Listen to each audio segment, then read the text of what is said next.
অবশেষে কলকাতা থেকে জেলায় এসে পৌঁছালো নদিয়ার তেহট্টের তৃণমূল বিধায়ক তাপস সাহার মৃতদেহ।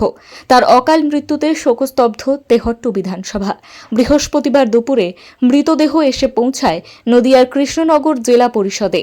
সেখানেই নিহত তাপস সাহাকে শেষ শ্রদ্ধা জ্ঞাপন করে তৃণমূল নেতৃত্ব।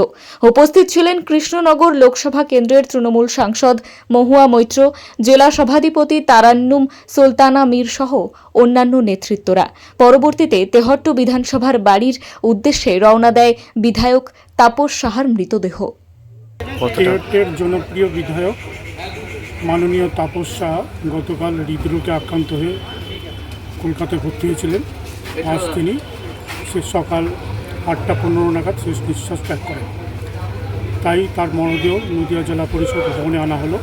এখানে মাল্যদান করলেন সাংসদ, জেলা পরিষদের সভাধিপতি,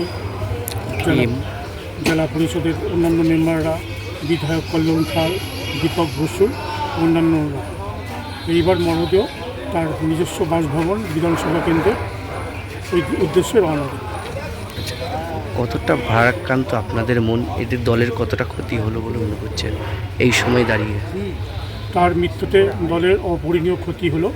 তিনি ছিলেন দলের প্রতিষ্ঠাতা সদস্য এবং তার হাত ধরে ছাত্র পরিষদ, যুব কংগ্রেস থেকে তিনি মাদারে এসেছিলেন। আর সত্যি তার মৃত্যুতে দলের খুবই ক্ষতি হলো। Bureau report, timeless depiction news.